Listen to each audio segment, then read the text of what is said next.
बस यही हालत होता है जब आप मेंटेनेंस पूरी नहीं रखते हैं।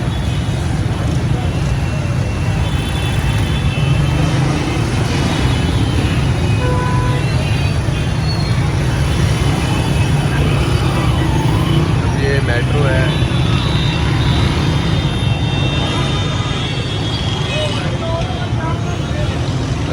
जो कि शमशाबाद के पास है, रावलपिंडी।